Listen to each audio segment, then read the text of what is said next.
अवधूत चिंतन श्री गुरुदेव दत्त श्री स्वामी समर्थ महाराज की जय। श्री स्वामी समर्थ जय जय स्वामी समर्थ। श्री स्वामी समर्थ जय जय स्वामी समर्थ।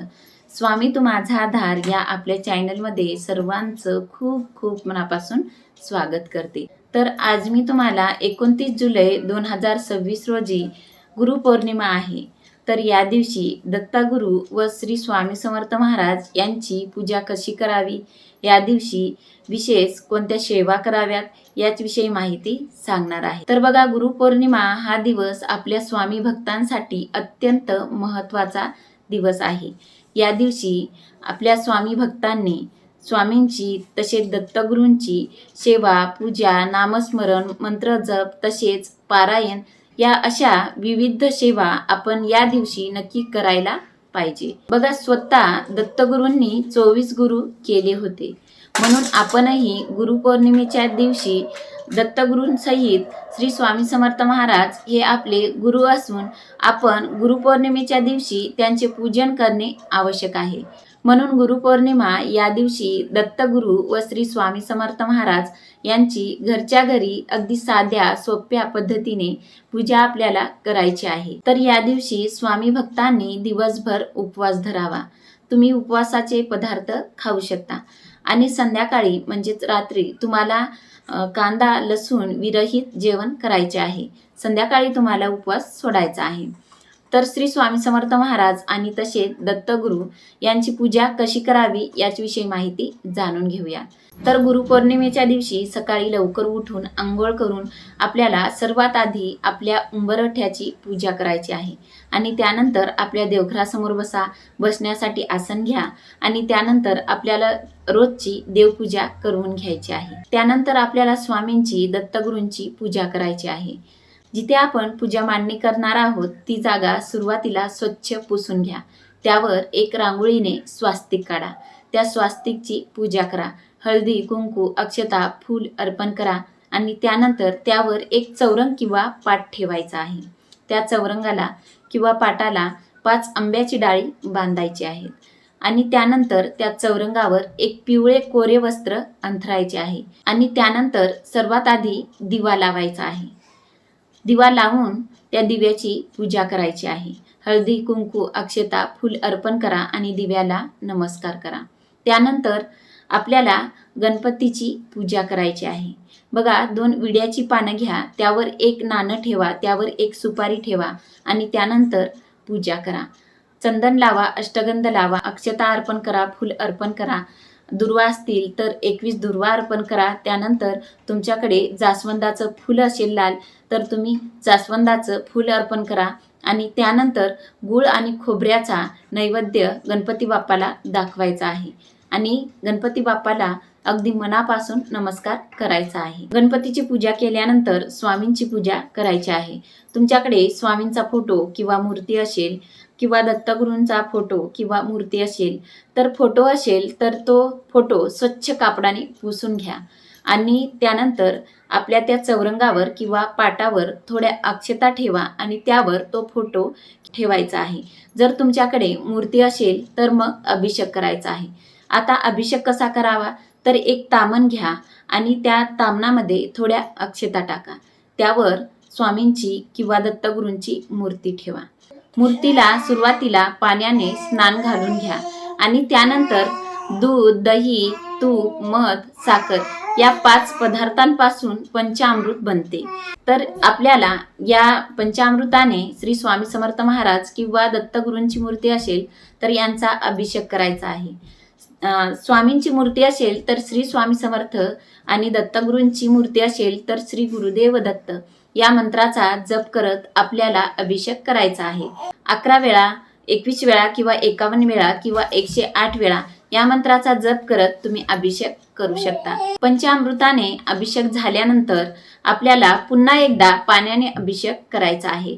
पाण्याने अभिषेक केल्यानंतर मूर्ती स्वच्छ कापडाने पुसून घ्या आणि आपल्याला त्या चौरंगावर किंवा पाटावर मूर्ती ठेवायची आहे आणि स्वामींना जर तुमच्याकडे कोरे वस्त्र असतील तर स्वामींना छान असे कोरे वस्त्र घाला।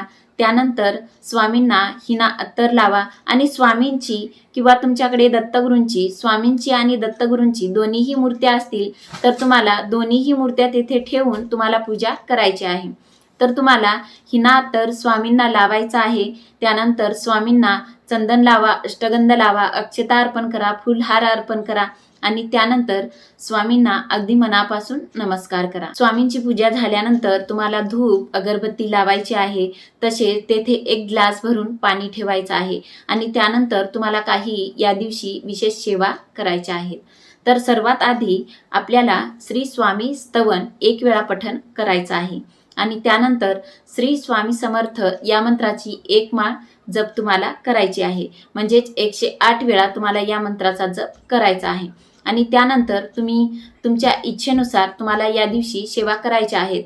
यामध्ये तुम्ही मग श्री स्वामी चरित्र सारामृत या ग्रंथाचं 1 दिवसाचं पारायण करू शकता. हे पारायण कसं करावं याचा व्हिडिओ आपल्या चॅनलवरती आहे, तो तुम्ही बघू शकता. बघा, श्री स्वामी चरित्र सारामृत या ग्रंथामध्ये एकूण 21 अध्याय आहेत. तर आपल्याला एका दिवसात संपूर्ण 1 ते 21 अध्याय संपूर्ण एका दिवसातच आपल्याला पठण करायचे आहेत. म्हणजेच तुमचं एका दिवसात 1 पारायण पूर्ण होईल. तर तुम्ही अशा पद्धतीने या ग्रंथाचं पठण करू शकता आणि त्यानंतर या दिवशी तुम्हाला श्री स्वामी समर्थ या मंत्राचा 11 माळी जप करायचा आहे. जर तुम्हाला 11 माळी जप करणे शक्य नसेल तर कमीत कमी 1 माळ जप तुम्ही नक्की करा. म्हणजेच 108 वेळा तुम्हाला या मंत्राचा जप नक्की करायचा आहे आणि तसेच स्वामींचा तारक मंत्र तुम्हाला 11 वेळा म्हणायचा आहे. जर तुम्हाला 11 वेळा म्हणणे शक्य नसेल तर तुम्ही 1 वेळा स्वामींचा तारक मंत्र नक्की म्हणा आणि तसेच अक्कलकोट स्वामी स्तोत्र तुम्हाला 1 वेळा म्हणायचं आहे. तसेच तुम्ही दत्तभावनी 1 वेळा म्हणू शकता. मानस पूजा तुम्ही या दिवशी करू शकता. तसेच श्री गुरुदेव दत्त या मंत्राचा जप तुम्हाला 1 माळ जप करायचा आहे. म्हणजे 108 वेळा तुम्हाला या मंत्राचा जप करायचा आहे. तसेच तुम्ही गुरुचरित्रातील 14वा किंवा 18वा अध्याय या अध्यायाचं 1 वेळा पठण करू शकता. अशा विविध सेवा आहेत. तुम्ही या दिवशी जमतील तेवढ्या जास्तीत जास्त सेवा करायच्या आहेत. फक्त या सेवा करताना अगदी मनापासून पूर्ण श्रद्धेने, पूर्ण विश्वासाने तुम्हाला या सेवा करायच्या आहेत. तर या सेवा करताना मन शांत ठेवून तुम्हाला या सेवा करायच्या आहेत. सेवा करताना साक्षात श्री स्वामी समर्थ महाराज माझ्या समोर आहेत आणि मी आहे, इतर कोणीही नाही असा भाव मनात ठेवून तुम्हाला या सेवा करायच्या आहे. आणि त्यानंतर तुम्हाला स्वामींची आरती करायची आहे. सर्वात आधी गणपतीची आरती करा आणि त्यानंतर स्वामींची, दत्तगुरूंची किंवा इतर देवतेची तुम्हाला आरती करायची असेल तेवढ्या आरत्या तुम्ही करू शकता. आणि आरती झाल्यानंतर स्वामींना नैवेद्य दाखवा. यामध्ये तुम्ही दूध, साखर किंवा तुमच्याकडे जे फळ उपलब्ध असतील, जे तुमच्याकडे बर्फी किंवा पेढा असेल ते तुम्ही या दिवशी स्वामींना सकाळी दाखवायचं आहे. आणि त्यानंतर तुम्हाला स्वामींना अगदी मनापासून प्रार्थना करायची आहे. आपले दोन्ही हात जोडा आणि स्वामींना म्हणा, स्वामी, हे घर तुमचेच आहे आणि हे बाळही तुमचंच आहे. आजपासून तुम्ही माझे गुरु आणि मी तुमची किंवा तुमचा शिष्य.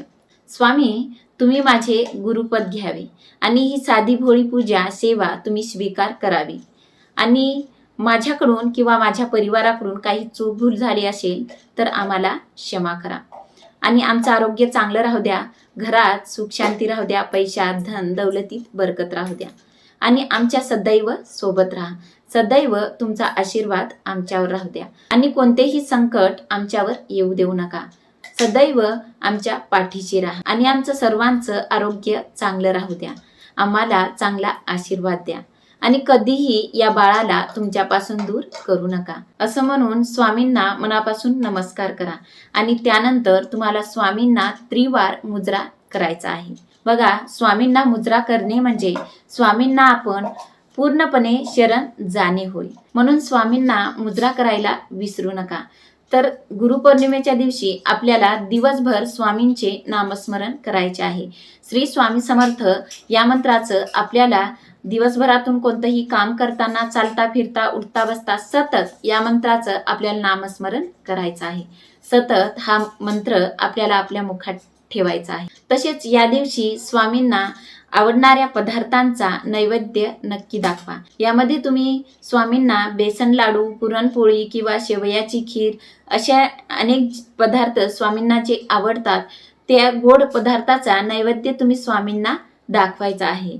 त्यानंतर स्वामींना नैवेद्य दाखवून तुम्हाला संध्याकाळी उपवास सोडायचा आहे. आणि तसेच गुरुपौर्णिमेच्या दिवशी तुम्हाला स्वामींच्या मठात, केंद्रात किंवा दत्तगुरूंच्या मंदिरात जाताना तुम्हाला एक नारळ, खडीसाखर, गुलाबाचं फूल, तसेच एक तुपाचा दिवा, सोबत तुम्हाला एक पिवळे वस्त्र, बेसन लाडू किंवा पुरणपोळी किंवा पेढे किंवा केळी, तसेच झेंडूचे फुले तुम्ही या सर्व वस्तू घेऊन जा आणि आपल्या हातात त्या सर्व वस्तू घ्या आणि मनापासून सांगितल्याप्रमाणे स्वामींना किंवा दत्तगुरूंना प्रार्थना करा, मनोभावे नमस्कार करा आणि त्या सर्व वस्तू स्वामींना किंवा दत्तगुरूंना अर्पण करा आणि त्यानंतर मनोभावे नमस्कार करा आणि त्यानंतर तुम्हाला मंत्र म्हणायचा आहे. तर तो मंत्र असा आहे: श्री गुरुदेव दत्त, ओम श्री स्वामी समर्थ. हा मंत्र तुम्हाला 11 वेळा म्हणायचा आहे. आणि तसेच या दिवशी तुम्हाला औदुंबर झाडाला 1, 5, 7 किंवा 11 प्रदक्षिणा घालायच्या आहेत. प्रदक्षिणा घालताना मंत्र कोणता म्हणावा तर तुम्ही अवधूत चिंतन श्री गुरुदेव दत्त हा मंत्र म्हणू शकता किंवा दिगंबरा दिगंबरा श्रीपाद वल्लभ दिगंबरा या मंत्राचा जप करत तुम्हाला औदुंबर झाडाला प्रदक्षिणा घालायच्या आहेत. तुम्हाला यापेक्षाही जास्त प्रदक्षिणा घालायच्या असतील तर तुम्ही 11, 21, 51 किंवा 108 वेळा प्रदक्षिणा घालू शकता. तुम्हाला शक्य होईल तेवढ्या प्रदक्षिणा तुम्ही या दिवशी घालू शकता. तर बघा, गुरुपौर्णिमेच्या दिवशी जर तुम्हाला घरी पूजा करणे शक्य नसेल, काही कामामुळे किंवा काही अडचणीमुळे घरी पूजा तुम्ही करू शकत नसाल, तर तुम्ही स्वामींच्या मठात किंवा केंद्रात किंवा दत्त मंदिरात जाऊन तुम्ही अशी पूजा तुम्ही करू शकता, या सेवा तुम्ही करू शकता. ही सुद्धा एक स्वामींची खूप मोठी सेवा तुमच्याकडून घडेल. तसेच गुरुपौर्णिमा या दिवशी तुमच्या परिस्थितीनुसार तुम्ही अन्नदान करू शकता. अन्नदान हे सर्वात श्रेष्ठ दान आहे, म्हणून या दिवशी थोडं का होईना पण अन्नदान हे नक्की करा. तर गुरुपौर्णिमेच्या दिवशी स्वामींची व दत्तगुरूंची अशा पद्धतीने साधी भोळी पूजा, सेवा तुम्ही नक्की करा. स्वामी तुमच्यावर नक्कीच प्रसन्न होतील आणि आपल्या ज्या काही अडचणी असतील, संकट असतील, आपल्या ज्या इच्छा असतील त्या इच्छा नक्कीच स्वामी पूर्ण करतील. तर तुमचे काही प्रश्न असतील तर नक्की कमेंट करून सांगा आणि या व्हिडिओला नक्की लाईक करा. आणि स्वामी तू माझा आधार या आपल्या चॅनलवर जर तुम्ही नवीन असाल तर असेच नवनवीन व्हिडिओ बघण्यासाठी स्वामी तू माझा आधार या आपल्या चॅनलला नक्की सबस्क्राईब करा. तर भेटूया अशाच एका नवीन विषयावर पुढच्या व्हिडिओमध्ये.